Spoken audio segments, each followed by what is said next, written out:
আরে দাদা, ও দাদা, বলেন। আপনি আপনার শরীরে এতগুলো ডিগ্রি আর সার্টিফিকেট নিয়ে রাস্তায় ঘুরে বেড়াচ্ছেন কেন? কি করবো বলেন, পড়াশোনা করে তো এই ডিগ্রি কোনো কাজেই লাগলো না। এতদিন আমি ফাইলে রাখছিলাম, ফাইলে রাখতে রাখতে এই যে দেখেন ইঁদুরে খাই নিচ্ছে সার্টিফিকেটগুলো আর ডিগ্রিগুলো, ঠিক আছে? তো এখন রাস্তাঘাটে এই যে এগুলা গায়ের মধ্যে ঝুলাই টুলাই ঘুরে বেড়াই, যাতে লোকজন দেখে বলতে পারে যে ছেলে বেকার কিন্তু শিক্ষিত, এটাই আর কিছু না।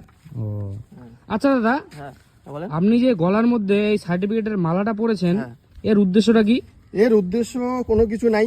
এই যে দেখছেন এই সার্টিফিকেটের মালাটা, আগে আমি এখানে হলো গলায় হলো সোনার মালা পরতাম, ঠিক আছে? তো আমার বাবা মা সোনার মালা, ঘটি, বাটি যা কিছু ছিল সব বিক্রি করে আমাকে পড়াশোনা করাইছে। আর পড়াশোনার পিছনে টাকা খরচা তো অনেক হয়, তো পড়াশোনা করাইছে। পড়াশোনা করার পর এখন তো আর ডিগ্রি দিয়ে কোনো কিছু হচ্ছে না, আর সোনার মালা কেনারও এখন আমার ক্ষমতা নেই।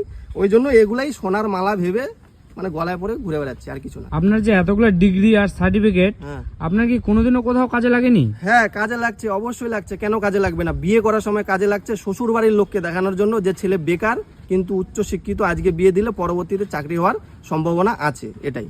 ও তার মানে আপনার বিয়ে হয়ে গেছে? ও বাবা, বেকার বলে কি বিয়ে করব না? ভাগ্যিস তখন বেকার ছিলাম, তাও বিয়ে করছিলাম, ঠিক আছে? সেদিন যদি চাকরির আশায় থাকতে থাকতে আমি যদি বিয়ে না করতাম, আজকে না হতো আমার বউ, না হতো আমার বাচ্চা, ঠিক আছে? ওই চাকরির পিছনে ঘুরতে ঘুরতে জীবন যৌবন সব শেষ, লাস্টে থুত্তুরা বুড়া। আপনি যেহেতু বিয়ে করেছেন, সংসার আছে, বাচ্চা কাচ্চা আছে, তো আপনি সংসার চালানোর জন্য কি কাজ করেন? সংসার চালানোর জন্য আমি তেমন কোনো কিছু করি না। ওই আমি বউয়ের সাথে রিলস বানাই। আমার বউ আবার ফেসবুকে কন্টেন্ট ক্রিয়েটার, তো ঠিক আছে, ফেসবুকে বউ রিলস বানায়। ওই বউয়ের সাথে মাঝে মধ্যে রিলস বানাই, আর ক্যামেরাম্যান আবার আমি আমার বউয়ের। তো ওইখান থেকে যা উপার্জন হয় দিব্যি সংসার চলে যায়, কোনো কাজ চাকরি টাকরি করার প্রয়োজন পড়ে না। আপনি এত শিক্ষিত হয়েও আপনার বউ যে রাস্তাঘাটে রিলস বানায়, আপনার লজ্জা করে না? লজ্জা মানে কিসের লজ্জা ভাই? আমি যেখানে 22-23 বছর পড়াশোনা করে লাখ লাখ টাকা খরচা করে, ঠিক আছে, এত ডিগ্রি নিয়ে মাসে 10,000 টাকা কামাই করতে আমার ফাইটে যায় প্রাইভেটের স্যালারি কেমন আপনারা তো জানেন, ঠিক আছে? সেখানে আমার বউ রাস্তাঘাটে পিছন দুলিয়ে হিলিয়ে দুলিয়ে রাস্তাঘাটে নাইচে টাইচে, ঠিক আছে, মাসে লাখ লাখ টাকা কামাই করে, ঠিক আছে? একজন সেলিব্রিটি আমার বউ।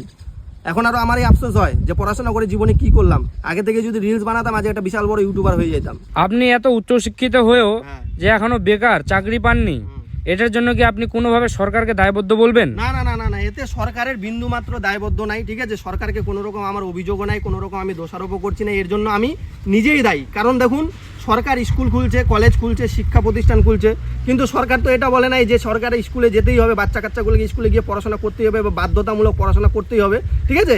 আমরা নিজেরাই যাই পড়াশোনা করতে, নিজেরাই গুয়া মারা খাই, শেষে যখন চাকরি টাকরি পাই না, ঠিক আছে, বেকার হয়ে বসে থাকি, তখন আবার ওই রাস্তাঘাটে গিয়ে আমরাই ধর্ণা দিই, ঠিক আছে? এতে সরকারের কোনো দোষারোপ নাই। পড়াশোনা অবশ্যই দরকার, প্রতিটা ক্ষেত্রেই পড়াশোনা অবশ্যই দরকার, যতটুকু দরকার ততটুকুই। ওই মানে এভেলেবেল ডিগ্রি নিয়ে লাভ নাই, লাস্টে আমার মতো গলায় ঝুলায় ঘুরে বেড়াইতে হবে, এটুকুই, আর কিছু না। আচ্ছা দাদা, একটা লাস্ট